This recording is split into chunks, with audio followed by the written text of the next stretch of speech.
Welcome to the Bridge Church Midweek Podcast. We exist to connect people with others and God. We hope this week's episode helps you do just that. Enjoy.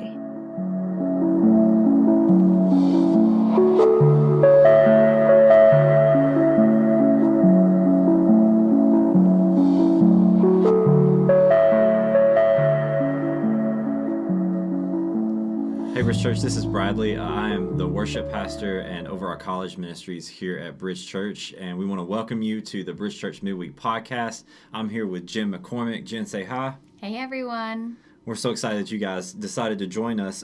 So Jen, just before we jump into your story and everything, why don't you take a moment and share with us a little bit about who you are? Like, tell us about your family, how long you've been coming to Bridge Church, what you guys do here, and things like that. I am the connections admin here on staff. I am going on my third year of being in my position. I've actually been attending Bridge Church since birth. I was dedicated as a baby on stage and have been attending. And you'll hear in a little bit about my story and how I've come back to Bridge Church.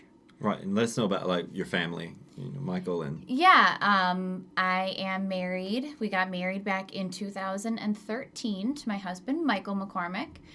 We have two little girls at home. We've got Willow, who is almost 3, and Cora, who is almost a year and a half.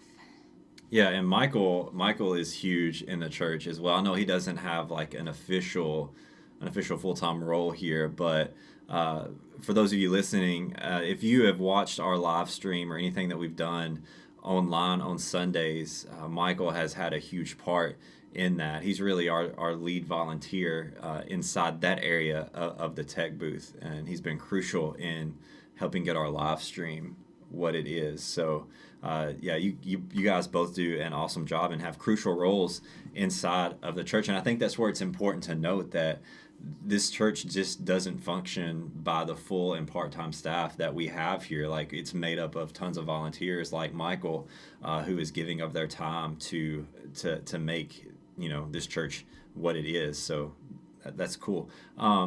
So talking about your story, you said that you want to get into that. I know you and Michael have an amazing testimony, an awesome testimony of really a tough thing that you guys have walked through, but really I want everybody to hear a little bit about that story, what happened, and then maybe go into how that's changed your walk with God and how things have kind of have had a little bit of a shift in your life. Yeah, absolutely. Like I mentioned before, I was dedicated on stage here as a baby. I grew up in the church through kids' church and all that. And once I hit middle school, we as a family left the church to go to another nearby Assemblies of God church that I attended up until I graduated high school. And for some of you that are familiar or have heard the term Rockford Master's Commission, once I was ready to graduate high school, I was signed, sealed, ready to go to Rockford Master's Commission. And then life kind of took a crazy turn. I did what every mom of a teenage girl dreads. I met a boy, which then impacted the rest of my life.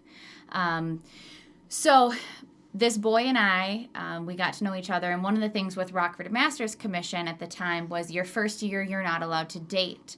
They really want you to dive in and really submerge yourself into your walk with the Lord. And so I was nervous because I really liked this boy. So I thought, I'll go next year. I just want to see what happens with this boy. I'll go next year.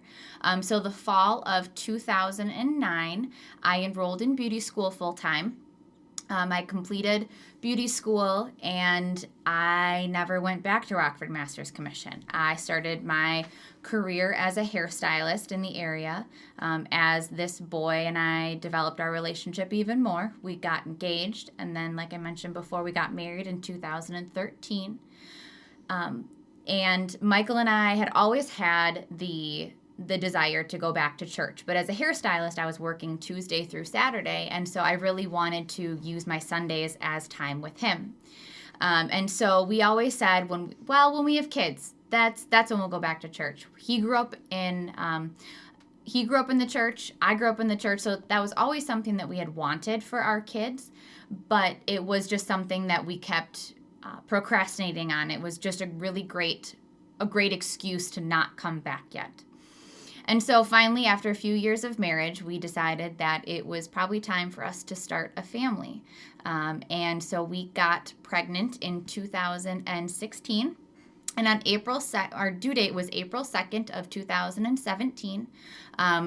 We were due with a baby boy. His name is Owen. And Owen decided that he had a mind of his own. And so Owen was born actually on January 1st of 2017 at 26 weeks and 6 days. We were on our way home from my in-laws from a New Year's Day dinner, and I wasn't feeling well, and I went upstairs, and I was going to change into my pajamas and try to get comfortable and go to bed. And that's when my water broke. And within 5 minutes, our son was born. And our son was born with the assistance of the Pewaukee dispatch. And it's something that we will never forget, because that is the pivotal moment that our life and our eternity changed forever.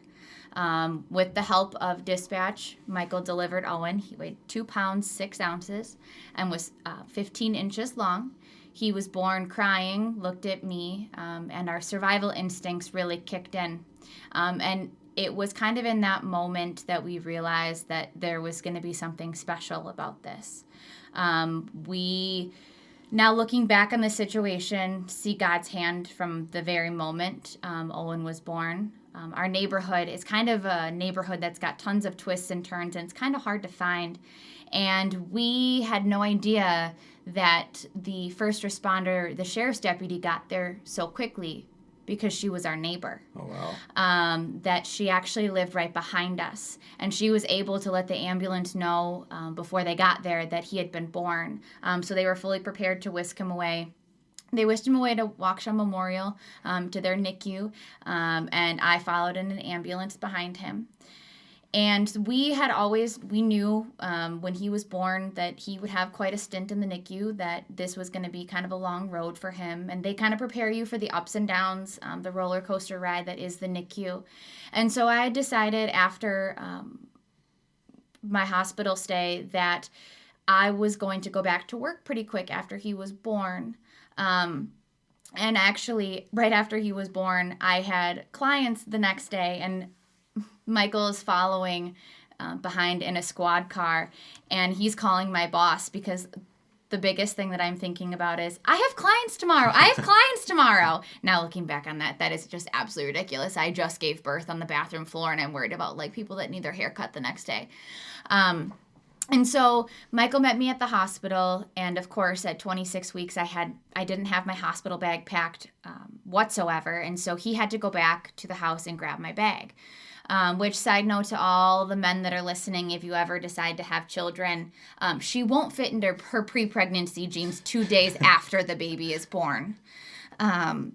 But Michael went home, and he went to go get me my stuff, and he saw the pumpkins that were frozen to our driveway.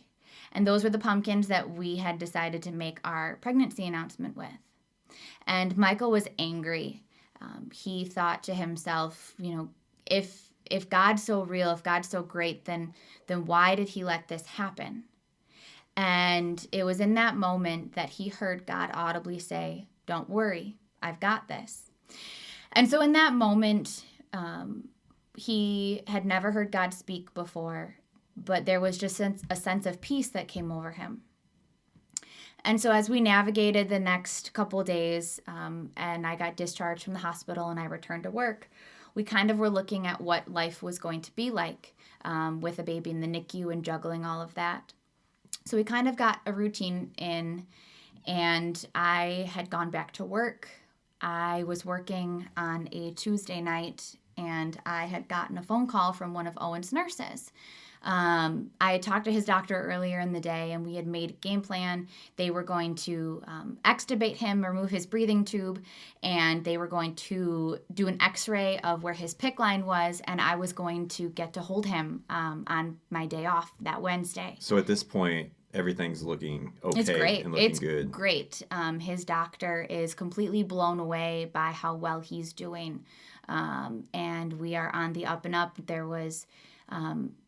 We were talking that there was a high probability that he would even be able to come home before his due date. And so the nurse called me that night and said, hey, I just want to give you a heads up. Owen's having a rough night tonight. When you guys get here, just be prepared that he's not doing so good tonight. His heart rate is up pretty high, and we can't quite figure out what's going on with him. So I immediately called Michael, and he beat me to the hospital. I finished up my client, and I saw Michael's face standing next to Owen's isolette in the NICU, and I knew that something was going on. And so Michael met me outside the NICU before I scrubbed in and went to go sit by him. And Michael let me know that Owen's heart rate was above 200, and they were struggling to get it down, and that there was something going on with his heart. And so panicked, I called my mom. And my mom had been attending Bridge Church for a little while, but Michael and I had only been here for maybe, I think, one Christmas. And my mom called Pastor Todd. And in comes Pastor Todd, this man I've never met before in my entire life, that comes and prays over Owen and speaks into Michael and I as we're concerned about Owen. And Pastor Todd spent probably a good hour with us, just talking and praying with us. And Pastor Todd left for the night. And as the night progressed, Owen got sicker and sicker. There are just sometimes as a mom, you just have gut feelings that that something is going on. And so as we sat next to Owen's isolette, as the nurses worked on him, we watched them and just observed everything. We were crying, we were scared, we had no idea what was going on. And one of the nurses walked up to me and said, hey, Mom, have you ever held him before? And I looked at her and I said, don't talk to me. Stop asking me questions. Just keep working. Like, what are you doing? At that time, I had a feeling I knew something was going wrong, but I wasn't quite certain. And as the night progressed, he got worse and worse and worse. And finally, the doctor came over and looked at me and said, Mom, have you ever held him? And again, I looked at her and I said, I want you to keep doing everything you can for him. And she said, okay, we're going to run one more test.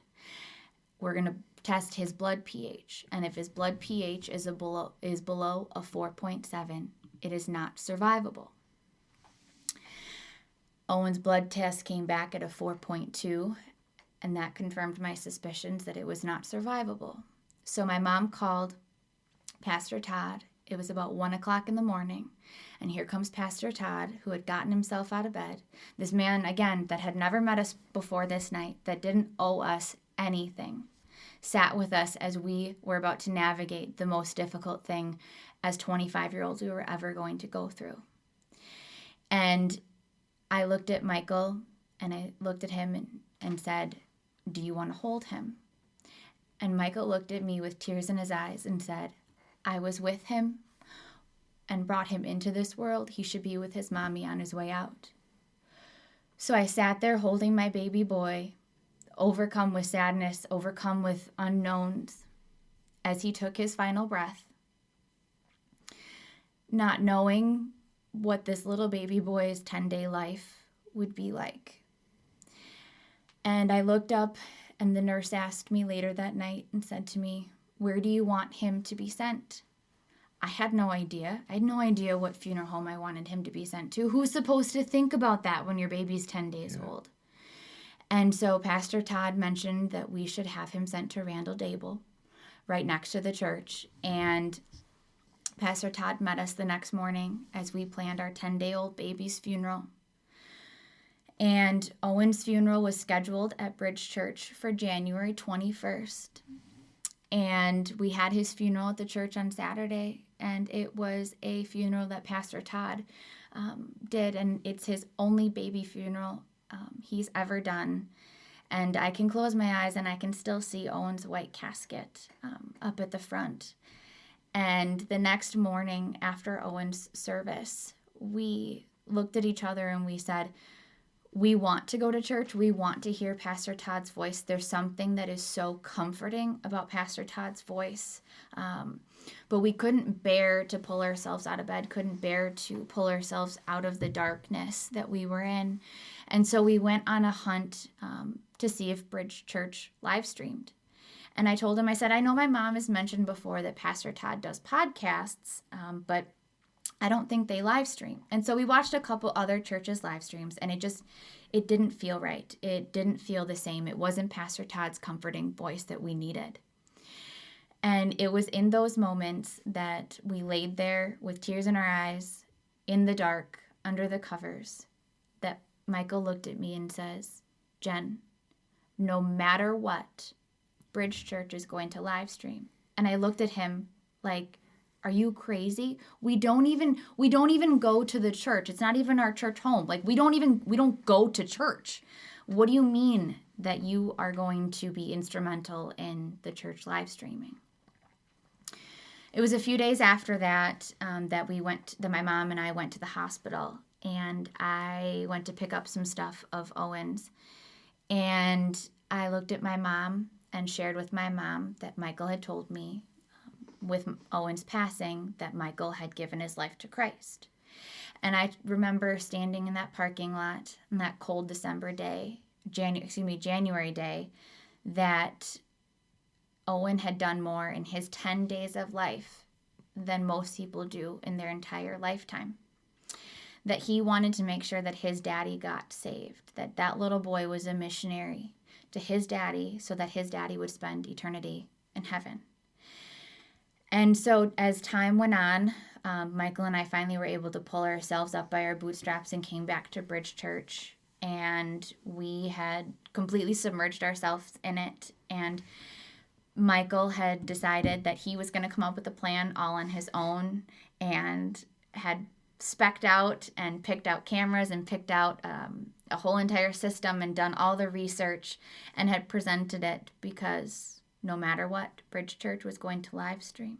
And now Michael works hand in hand with you. Yeah. And has been instrumental with launching the live stream. And without the live stream, not only would there be no Facebook Live, be no YouTube, but that's also how our Oconomowoc campus gets the sermon every Sunday, is through the live stream. Yeah, and you know what's cool about that is I want to go back to what you said earlier. Like, there was a part of the story after Owen had been born that you said Michael was at your front porch and he saw the pumpkins, right? And you know, being friends with you guys, I've heard this story like so many times, and the fact that he was angry and then he audibly heard God and he said, like, don't worry, I've got this. And how, like, for Michael and for you guys, really, that could have been like, well, you told us that we shouldn't worry about this, but yet Owen didn't make it, right? Mm-hmm. But maybe in that moment, that was God letting Michael know, like, hey, I've got this. It may not be the outcome that you expect, but it's going to be an outcome that I'm going to use. And that it's like, it reminds me of Romans 8:28, where it says, and we know that in all things God works for the good of those who love him, who have been called according to his purpose. Like, I think you said it perfectly, like Owen's purpose in this life, because we know that we're on this earth for as long as we have a purpose that God wants us to fulfill. Like, his purpose was to get his dad to come to Christ, to know Christ. And in turn, by God saying, like, don't worry, I've got this, God has in turn used Michael in a way that Owen reached him, and he has helped set things up to reach hundreds, if not thousands, of people to get this gospel. And you can all look back and point that toward, like, Owen being an influence on his dad. Absolutely. How crazy is that? Michael will tell you he does what he does, not necessarily just on that spiritual level, but he does it when he does it on Sunday, he does it for everyone that has an Owen has a reason that they can't get out of bed, that they can't leave their home. He wants to make sure that no matter where you are, no matter what you're feeling, no matter what you're going through, that you have the ability to get fed, to hear the gospel, whether that be for the first time or for the 100th time. He wants to make sure that it is accessible to everyone, everywhere, no matter where they are. Yeah, and in turn, Michael has trained up a great team under him that does that same thing. So it's just cool to see that trickle-down effect of how God takes our bad and works it for his good. And I think that's a good reminder for anybody out there listening. Like, if you're going through a hard time, or maybe things aren't the way that you want them to be, there's like, if you give it to God, like, something good is going to come out of it. Absolutely. And we struggled to get pregnant with Owen, and it was one of those things. He was so badly wanted, and he, is so dearly loved. And it was, so earlier I mentioned his due date's April 2nd, 2017. It was on April 2nd, 2018 that we welcomed our oldest daughter, Willow. And the name Willow means healing, and her name means healing grace. And so Willow has really been very instrumental in our healing as well. And then we had a surprise, and we welcomed Cora. Cora's name means full heart, and her middle name is Faith. While I was in labor with her, my blood pressure dropped. They thought they were going to lose me and Cora. And in that moment, all I could hear was Lisa's voice singing to me, "All my life you have been faithful."